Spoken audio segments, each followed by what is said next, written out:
What's my opinion on bog standard razors? The texturizing cream from Johnny's Chop Shop Barbers, and Michael B. Jordan's top 5 haircuts, all coming up today on episode 51 of Men's Grooming Weekly. Welcome back to my channel, or if this is the first time watching any of my videos, my name is Elliot Forbes, a barber based in central London. This channel is dedicated to hair, beard and grooming tips for the modern man and ASMR style shaving and haircuts. So if that's something you're interested in, please consider subscribing. So when this video comes out, I've just finished doing my first week. Appointments back after this last lockdown. Can't wait to be cutting back hair again, so feeling very ready. I hope you guys have all been able to get yourself a haircut and are able to start looking fresh again. Anyway, let's crack on with the show. And this week's product of the week is the Texturizing Cream from Johnny's Chop Shop. It's supposed to have a natural finish and a firm hold. I'd say it's got more of a medium hold to it, and it's got more of a almost polished sheen to it. When I think natural, it almost looks like fresh out of the shower, just completely washed. When I put this in, it very much looks like it has a lot of product in, which is something I definitely want from hair. It's quite soft in that you can move it around during the day. I feel like you definitely get that separation, and it feels like the texture is almost quite defined actually. It's got quite a creamy sort of sticky texture to it as you're working it through your hands, and it almost feels like you can pull it apart and your hands almost stick together a little bit.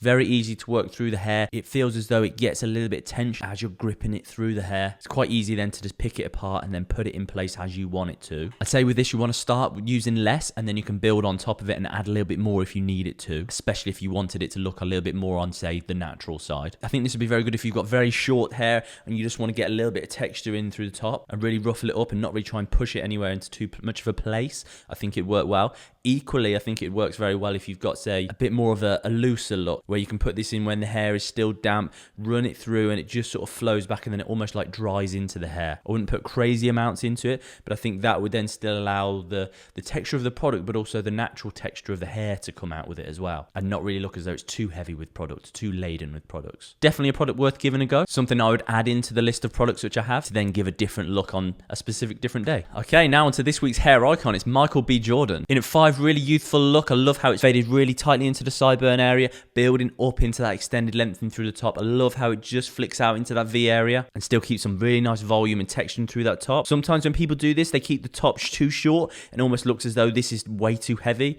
but the proportions on this look great. In at 4, something that he's probably not going to wear day to day, but I think this looks great on him. Faded real tight in through the sides and then knotted in through that top, but keeping it so it sits very heavy and thick with it. Braids aren't really too tight. They're almost allowed to come out a little bit more, and I like how it's not so perfect. It almost goes in a little bit of a wave. Really cool look and looks great on him. In at 3, a much more refined look. These braids are done very perfect. The lines on them are super straight.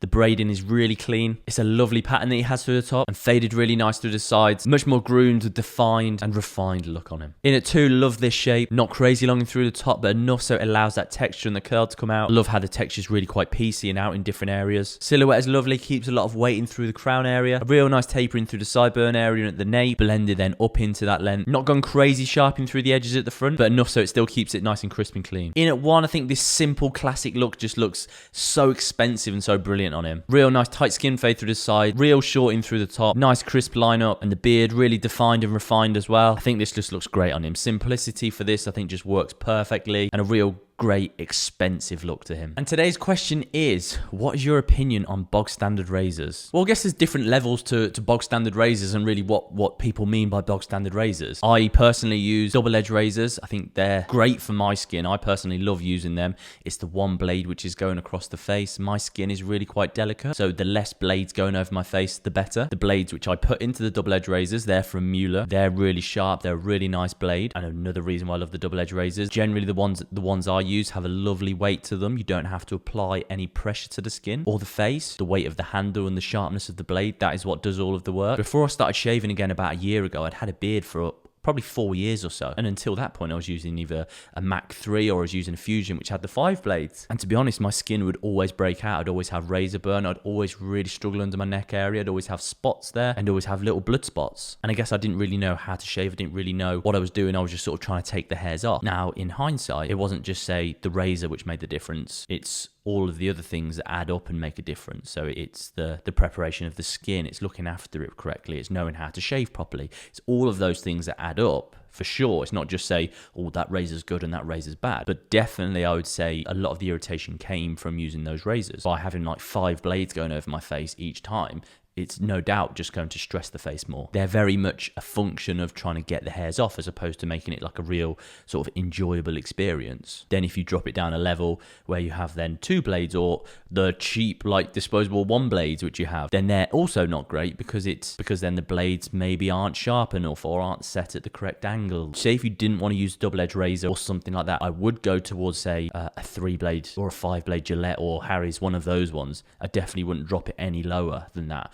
and use any of those disposable ones. I would say they're like a definite no-go. They're definitely going to be detrimental to your skin. I did a shave actually towards the start of the year using just one of those disposable razors which you get from the Poundland. My face was in absolute bits. It was one of the least enjoyable shaves I've ever had in my life. It was like a real trial. There no doubt is a massive difference in the quality of products which you use. The more you spend on those sort of things, definitely the better quality shave you will get. Me personally, after using double-edged razors, would I go back to using Infusion or a Mach 3? I can't see myself doing that, to be totally honest. Okay guys, thanks so much for watching today. If you have any questions, please feel free to drop a comment down below. And if you would like to book in yourself for a haircut with myself, the link is down below. Get booking in and I would love to see you in the store. I'm based in Soho in central London, so hopefully we'll see you soon. All the best. Have a brilliant day, guys. Much love, Elliot.